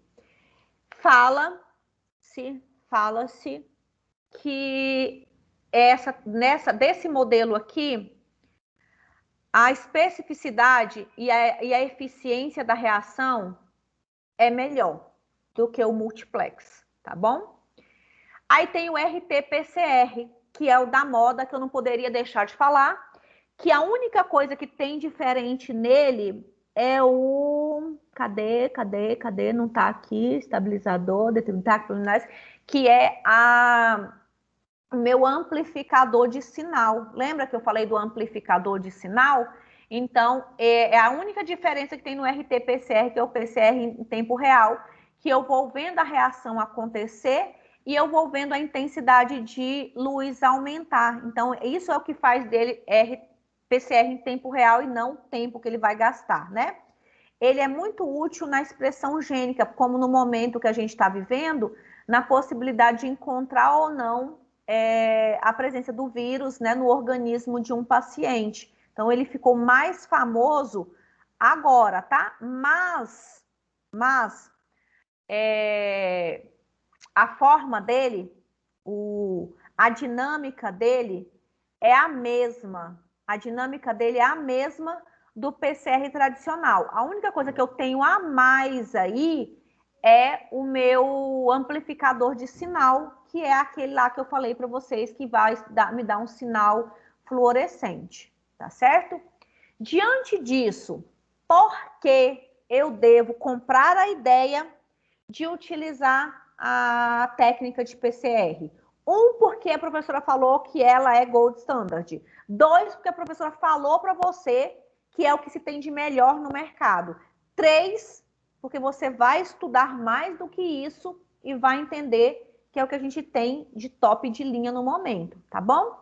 Então, o PCR, ele pode amplificar a quantidade de DNA, tá? E que depois nós vamos fazer a leitura disso aí, não se esqueçam que depois de eu fazer a amplificação, eu ainda tenho a etapa da eletroforese. Quem não lembra da eletroforese, vai lá na nossa última aula, que eu falei tudo o que vocês precisavam saber sobre a eletroforese, tá? Outro porquê de você utilizar a PCR. Utiliza amostras mínimas de DNA, que foram extraídas a partir de pequenas quantidades de sangue, de pele, de folículo piloso, de sêmen, né, de esperma, de culturas ou até mesmo de fragmentos fósseis.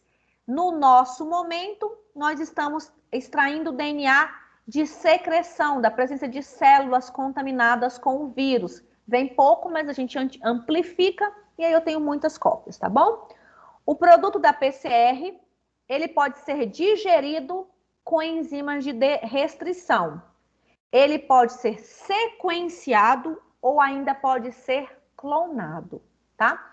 Depois que eu purifico, depois que eu amplifico, depois que eu multiplico a quantidade daquele material genético, minha gente, o céu é o limite do que eu posso fazer com aquela informação que está nas minhas mãos agora, tá? Então, o PCR vai me dar essa infinidade de possibilidades.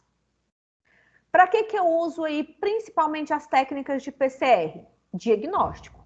Diagnóstico. De quê? Infecções bacterianas, infecções virais, infecções fúngicas, infecções por protozoários, tá? Quando eu falo de vírus, eu posso detectar, quantificar o DNA como RNA do vírus. Se o vírus é um RNA vírus, se o vírus é um DNA vírus, eu consigo fazer a quantificação, tá?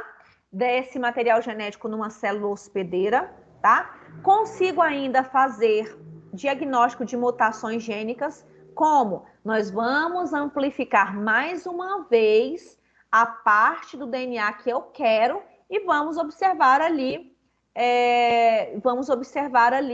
a presença da mutação naquele gene, tá? Naquela sequência de nucleotídeos. Diagnóstico de doenças genéticas, trissomia do 21, que é a síndrome de Down, talassemias, anemias e N outras desordens que são de ordens genéticas. Nós vamos começar o diagnóstico dela com a PCR. Para quem já fez estudo do cariótipo, né? Para quem já fez sequenciamento genético, nós começamos a história com a PCR, tá bom? Estudo de expressão gênica, né? Onde eu vou detectar e quantificar o RNA ou mesmo o DNA de diferentes tipos celulares.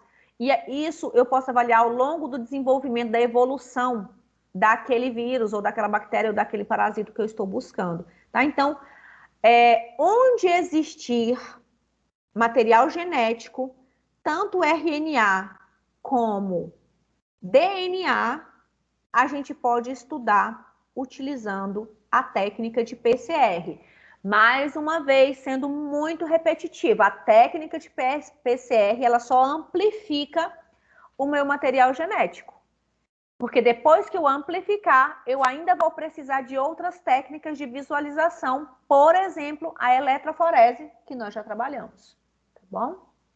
Aqui, mais aplicações, engenharia genética, diagnóstico de paternidade, né? Isso aqui é Foi o boom aí da PCR, foi o boom da biologia molecular, foi o boom da biotecnologia. Hoje isso aqui virou fichinha para a gente, né? A gente faz até no laboratório da esquina, a gente faz isso aí.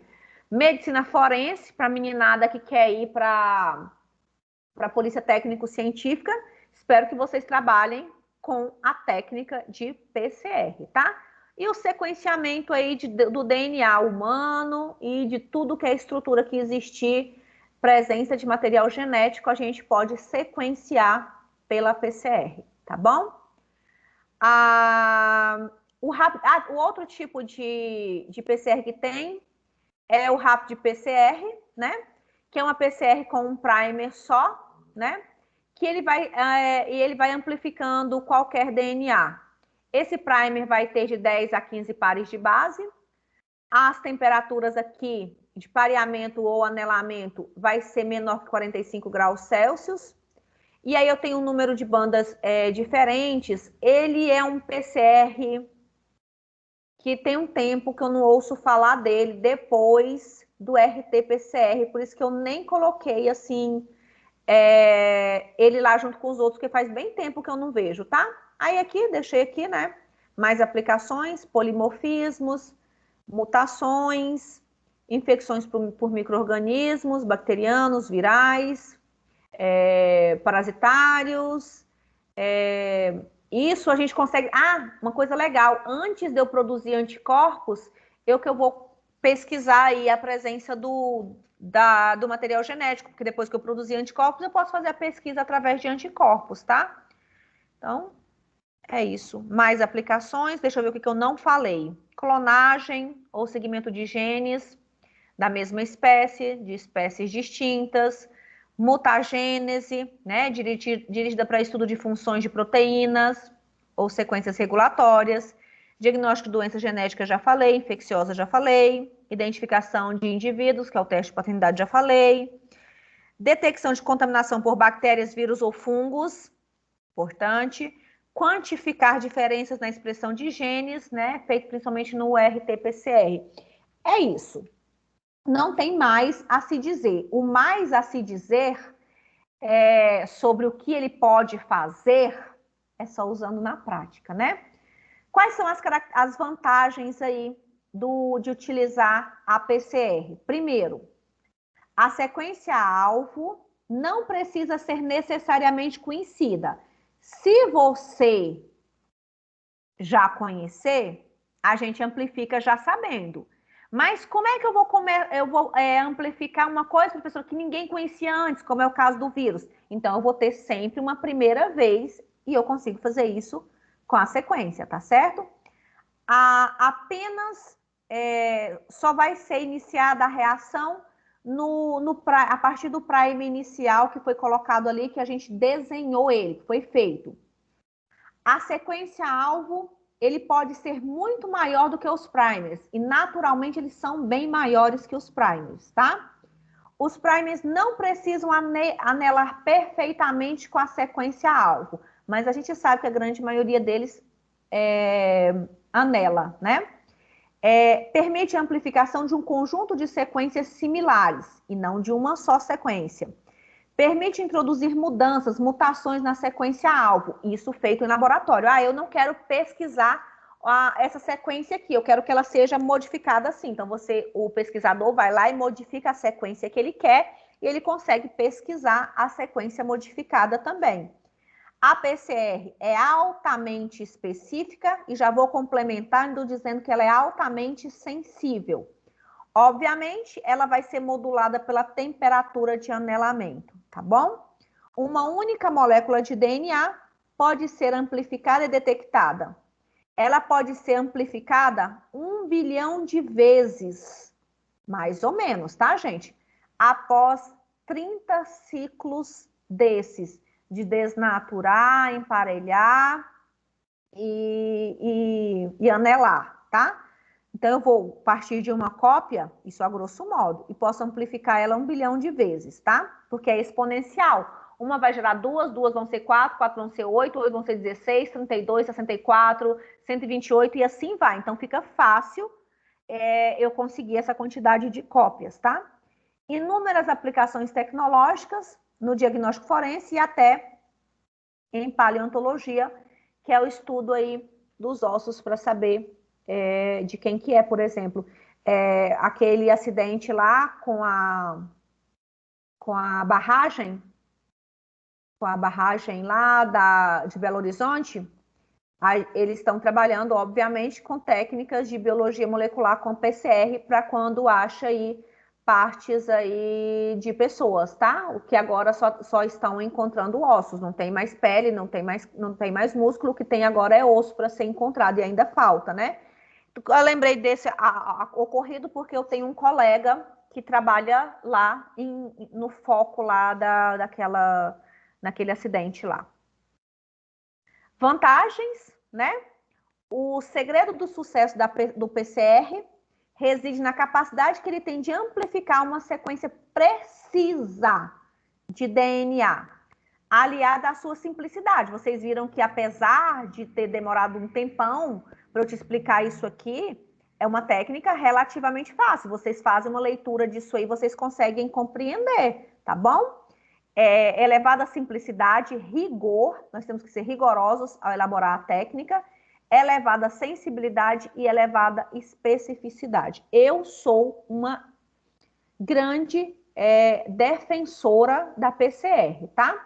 Quais que são as limitações? Obviamente, a facilidade que a gente tem para contaminar a amostra, ainda mais quando você não tem a responsabilidade com o que você está fazendo, tá?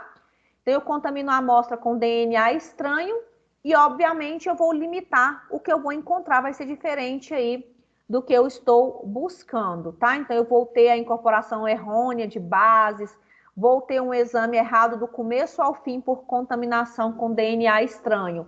E, geralmente, isso acontece quando você não faz uma separação boa da amostra biológica ou quando, por exemplo, você está conversando e realizando a técnica na sua saliva.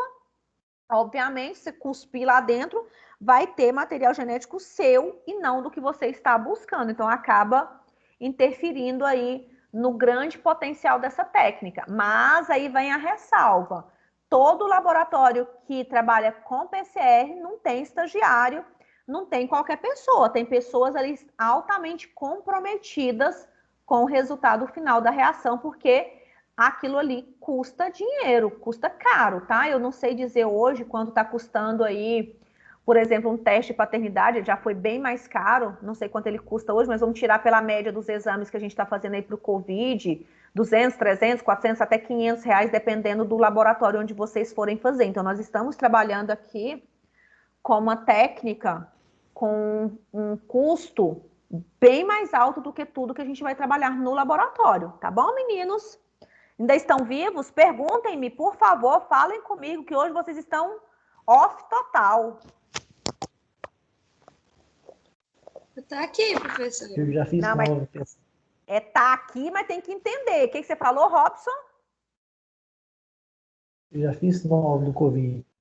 Você já fez uma aula de Covid hoje? Não, mas essa aula não era de Covid, era de PCR, Robson. Vocês não me mandam. Ela até queria. Espera aí, que eu tenho. Só para me perguntar para a senhorita. Pode perguntar. Ele tem uma especificação RT-Q-PCR.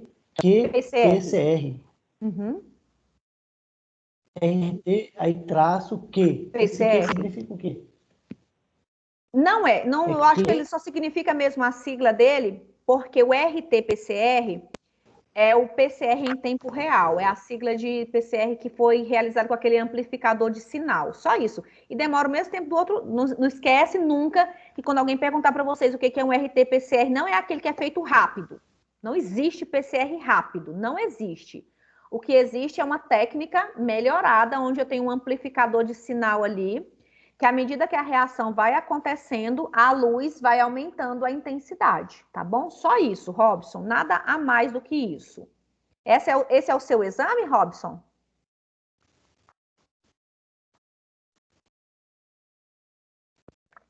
Robson, esse é o seu exame?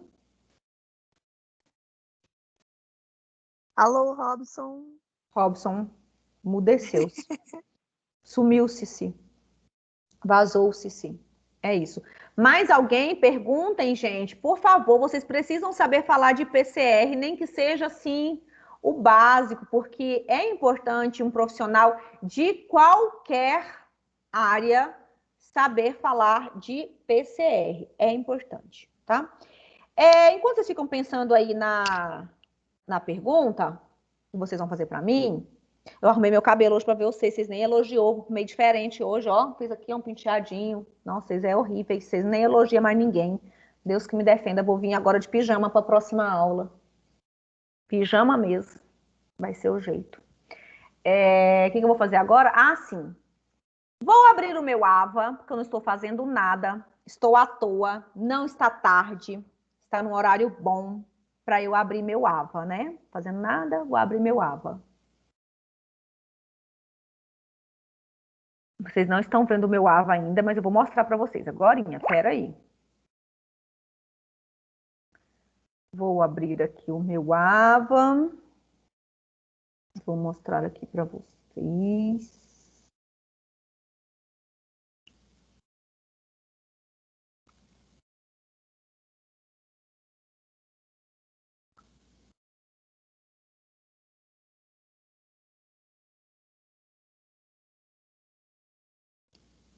A internet agora ficou ruim. Vamos lá, estou no meu AVA, igual o de vocês, e vou entrar na minha disciplina de Biologia Molecular e Biotecnologia. É esta moça aqui.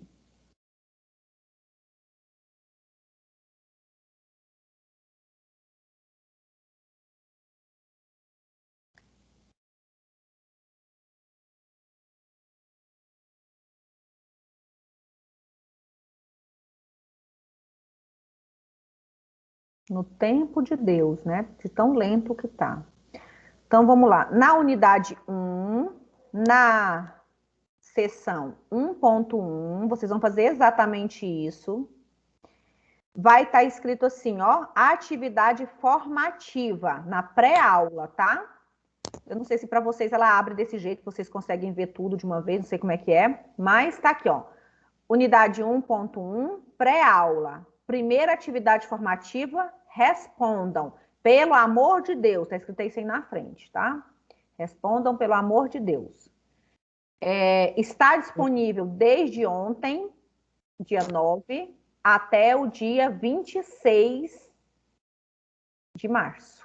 Dia 26 próximo, tá? Então tá aí, ó. Oi? De 26 de setembro? Não, amor da minha vida. 26 de março, setembro, nós vamos estar no 5º período.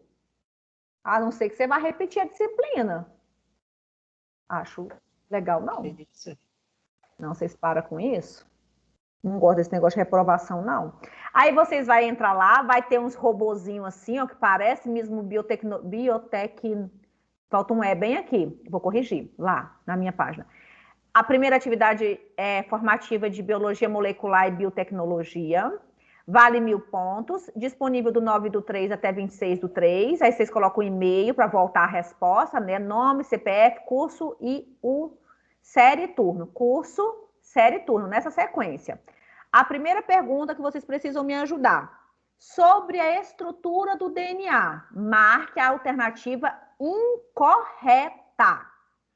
O DNA carrega as informações genéticas do indivíduo, verdadeiro ou falso? Eu tenho que fazer um gabarito. Verdadeiro ou falso?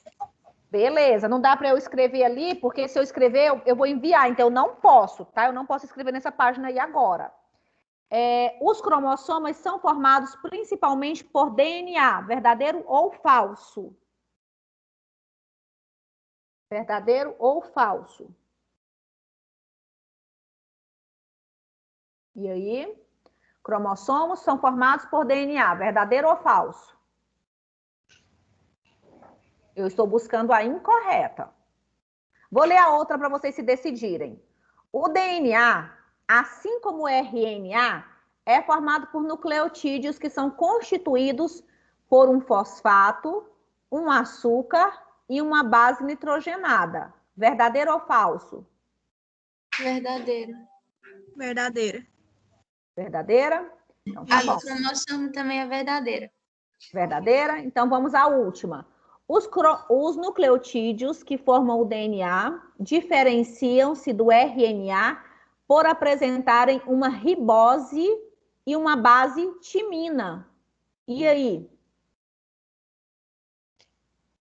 Falsa. Por quê? DNA tem duas fitas e o RNA é só uma. E também não é, o DNA não é ribose, é desoxirribose. Desoxirribose. Então, essa daqui, ó, é errada. Printem, fotografem, anotem no caderno, sei lá. Vamos, já ganhei 200 pontos segundo vocês, segundo o gabarito de vocês. Vou anotar aqui que o gabarito é a letra, não tem letra, né? A, B, C, D. Primeiro é a letra D. Vamos para a segunda. Uma fita de DNA apresenta a seguinte sequência: T, C, A, G, T. Marque a alternativa que indica corretamente a sequência encontrada na fita complementar. Não é no RNA, é no complementar a ela. Então, aqui eu vou ter um A, confere? A. Sim. E depois? G. Oi? Tá bom, deixa eu só passar aqui de novo. Oi? Senhora, me libera um pouquinho mais cedo hoje, eu prometo que respondo a atividade. Pode ir, minha pequena, pode ir. Vai, em nome de Jesus. Foi você que falou comigo por mensagem? Foi? Pode ir, de boas. Ok, então, boa noite com Deus. Boa pessoal. noite, responde a atividade quando você puder. Então, vamos lá. Vamos continuar. Eu tenho, o que era mesmo? Um A, G, um G, T, o que mais? Um T, T, T, C, C. A. E aí, qual letra ficou? Eu conto, foi essa. O segundo que você me falou é essa daí, tá? E eu até poderia te ajudar mais, ó. Todas as outras têm U, todas as outras. E se eu tô falando que é complementar, eu não tô buscando RNA, eu tô buscando a outro pedacinho da fita de DNA. Então não pode ter uracila. Não é fato? Não tem uracila no DNA? Tô ficando boa nesse negócio, meninos. Tô aprendendo. Então vamos embora. 3. Marque a alternativa que melhor define um gene. O gene é uma porção da molécula de RNA que determina uma característica. Verdadeiro ou falso? Falso. Falso. Falso. O gene é uma região do DNA que é responsável pela síntese de carboidratos, determinando as nossas características. Verdadeiro ou falso? Falso. Carboidrato é os açúcares, viu? Falso. O gene é uma sequência de nucleotídeos em que está contida a informação que será usada para a síntese de proteínas. Verdadeiro ou falso? Verdadeiro. Vou ler a última. É um trecho do RNA que contém uma sequência de nucleotídeos que serão usados para a síntese de proteínas. Não é RNA. Então, a melhor se adequa, letra C. Então, vamos lá. 4. O ácido desoxirribonucleico é um ácido nucleico que contém as informações genéticas do indivíduo. Ele é constituído, assim como o RNA, por 3 componentes básicos que formam os nucleotídeos. São eles: pentose, que é o açúcar, né? O ácido Aham. fosfórico e bases nitrogenadas. Ah, não pode ser desoxirribose? Então, não é? Porque desoxirribose é só o DNA. E também não é para a formação do nucleotídeo. Glicídio, eu nunca falei nas minhas aulas, não pode ser essa. Ácido nucleico, pentose, ácido fosfórico e base nitrogenada. Encontrei essa, segundo o que você me falou. Pode ser essa? A, B, C, D. Confiante. Oi. Tô confiante. É para me ficar confiante. Ai, Jesus. Só os 6 mesmo. Então, vamos lá. O DNA e o RNA se diferenciam... essa é boba demais. Entre outras características, pela base nitrogenadas que possuem. Entre as bases citadas a seguir, marque a única que não acontece no DNA. Olha para você ver. Pergunta boba. Uracila, a senhora nem falou. Nem falei.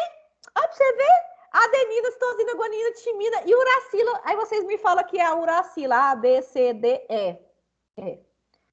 Vocês, olha, Aí, se eu pudesse mandar, eu faria o quê? Ia submeter. Como eu não posso, não vai aparecer, ele vai pedir aqui minhas informações. Tá aí, vocês já têm o gabarito da atividade. Aproveitem que tá fresquinho, facinho, gabaritado aí para vocês. Como a gente tem um tempinho de aula ainda, eu vou deixar vocês mais cedo hoje para vocês fazerem a nossa atividade. Quem não está aqui hoje não tem um gabarito, então vocês não dá para eles. Deixa eles ficar colando da internet, que o povo é tão preguiçoso que é fácil, mas ainda assim fica colando da internet, não sei para quê, não sei. Vou dar o meu boa noite. Alguma dúvida que eu possa ajudar vocês? Boa noite, professora. Vou lá fazer minha arepa. Boa noite. Beijo. Então, vou dar boa noite. Ana Lívia, Beatriz, Daniele, Débora, Eliane, Irlã, Isabelle, Karine, Maria Paula, Moema, minha companheira de todo dia. Noite, Karine, Robson, Tainara, Vanessa. Boa noite para todos vocês. Aproveitem. Boa noite, professora. Noite. É só assim que eu descubro que vocês têm microfone. Vocês é custoso. Vai lá e responde logo a minha atividade, tá bom? Que essa semana eu tô muito caridosa, eu tô fazendo gabarito para todo mundo. Semana que vem eu não sei nem quem são vocês mais. Não sei. Tá bom? Então, beijo, beijo. Até mais. Até amanhã para quem me vê amanhã.